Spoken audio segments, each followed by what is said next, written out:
Typo Fire inquiry finds the non-fire-retardant safety nets and canvases contributed to a secondary ignition, quickly spreading the flames. Punishing temperatures are scorching Europe, causing at least 40 deadly drownings in France during the past week. And Cristiano Ronaldo becomes the first player to score in 6 World Cups, as his double helps Portugal thrash Uzbekistan.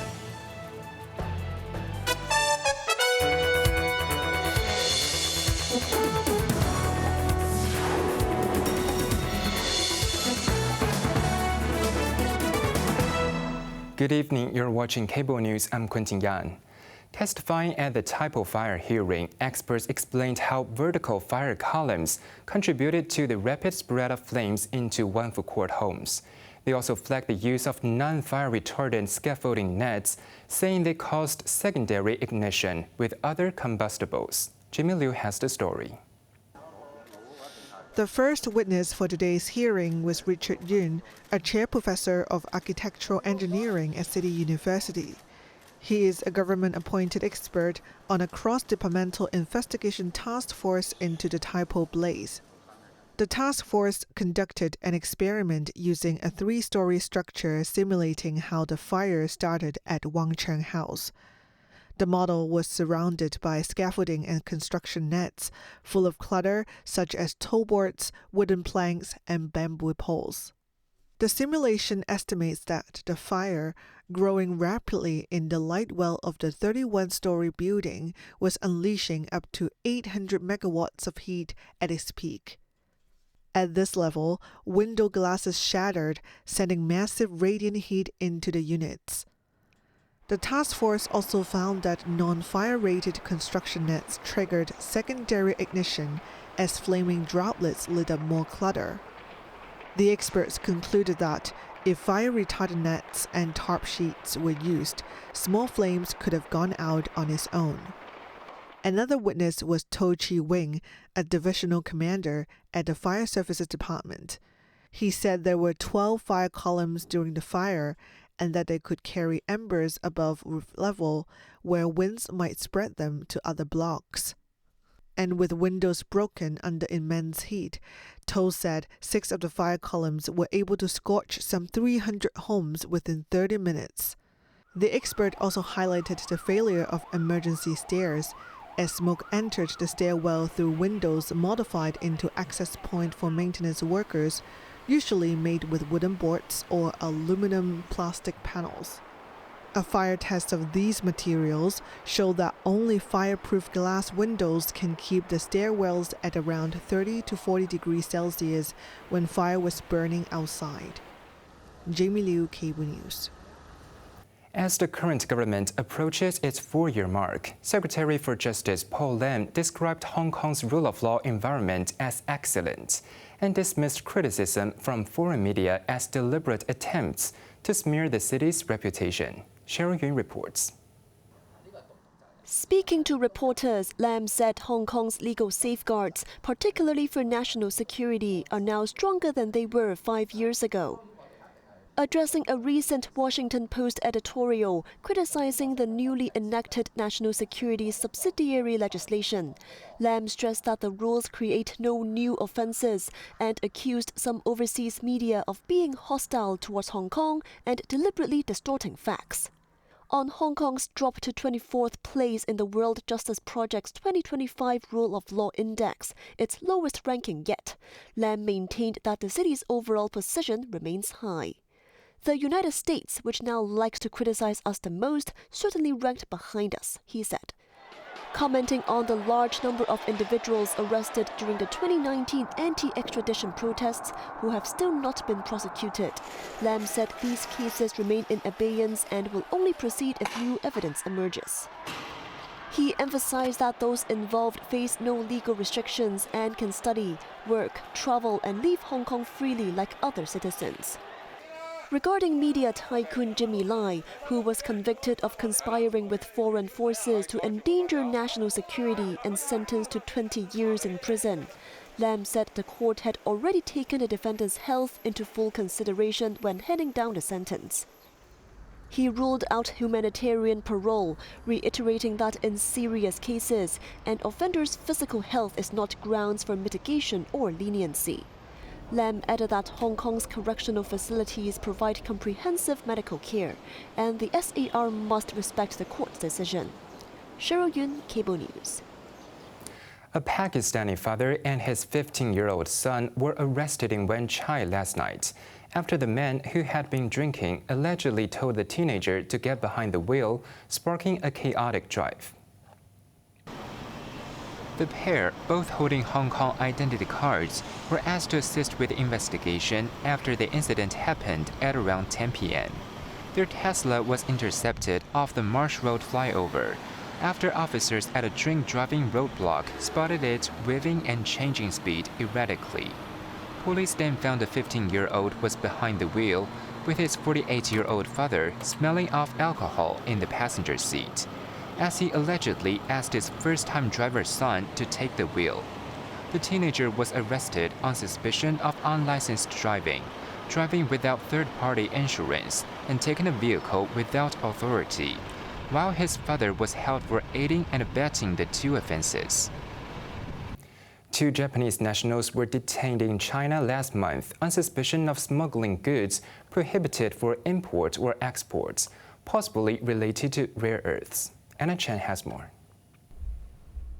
Japanese Chief Cabinet Secretary Kihara Minoru said the Japanese Consulate General in China was notified by the customs authorities that 2 Japanese nationals were detained on May 18th and May 25th, respectively, in Dalian, a city in northeastern China's Liaoning province, on suspicion of smuggling goods prohibited from trade. Sources said both are employees of a Japanese major heavy electric machinery maker's China subsidiary, but are not suspected of espionage. Meanwhile, China's Foreign Ministry confirmed the detentions on grounds of legal violations, urging the Japanese side to educate and remind Japanese citizens and companies in China to abide by Chinese laws and regulations. One of the arrests relates to accusations of attempts to export products containing rare earths, Japanese news outlets reported, citing sources familiar with the matter.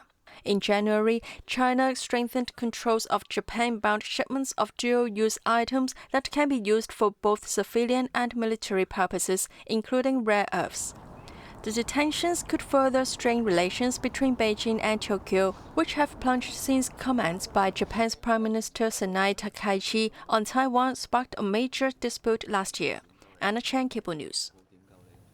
Europe is baking under a savage heat wave, with France recording an all-time high of 44.3 degrees Celsius on Tuesday, and at least 40 drowning deaths as desperate residents plunged into waterways to escape the furnace.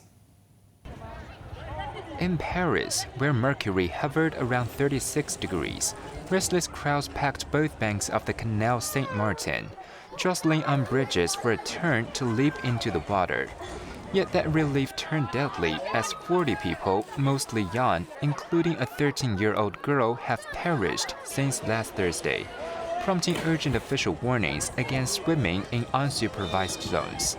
The scorching temperatures have also shuttered iconic landmarks, forcing the Eiffel Tower and the Louvre to close their gates at 4 p.m., hours ahead of schedule.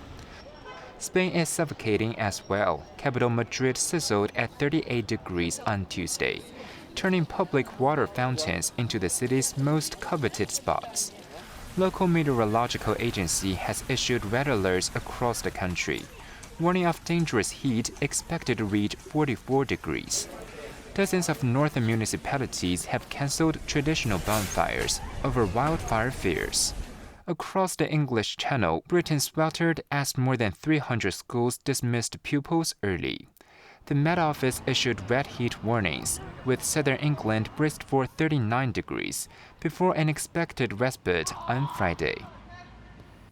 The United States and Iran are in dispute over Tehran's unfrozen assets and whether Iran has agreed to allow inspections of its nuclear sites. U.S. President Donald Trump claimed Iran has agreed to the checks into infinity, but Tehran denied and said its missile program is never part of the deal. Jamie Liu reports. In a social media post, Trump claimed Iran had agreed to allow inspectors to access its nuclear sites indefinitely for the highest level of checks. However, Iran denied having scheduled any visit for United Nations inspectors, a claim that Trump disputed. They're wrong. They know they're wrong. They told us inside, and we have it down 100% inspections. And if they were right, I'd cancel the meetings right now. When will those, from your view, Mr. President, when will those inspectors actually be on the ground? At the appropriate time. At the appropriate time. There's no rush, but they'll be on the ground at the appropriate time. The two sides also disagreed on the fate of Iran's unfrozen assets, raising questions about their fragile peace deal. Trump claimed that the funds would be used to buy food and medical supplies from the U.S., but Iran said Tehran would decide how to spend that money. Iranian President Masoud Pezeshkian, who is visiting Pakistan, said there was no mention of Iran's missile program in the Memorandum of Understanding. He vowed to never compromise or negotiate Iran's missile capabilities, which he said had prevented Iran from being plundered and destroyed. Meanwhile, the U.S. Senate passed a measure instructing Trump to halt the Iran war or seek approval before continuing military action. The War Powers Resolution, which is largely symbolic and not legally binding, was approved on a 50-48 vote in the Republican-controlled chamber. The vote marks the first time that both chambers of Congress have approved such a resolution since 1973. Jamie Liu, Cable News.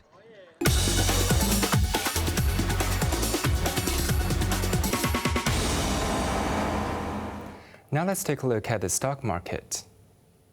The Hang Seng Index ended the day up 75 points. Top active stocks of the day, SMIC was up $6.95. Tencent was up $14. Hua Hong Semiconductor was up $25.70, while Kimboard was down $1. Foreign exchange against the Hong Kong dollar, Euro 8.89, Japanese yen 48.49.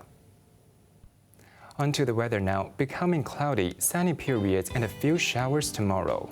Very hot during the day, isolated thunderstorms later.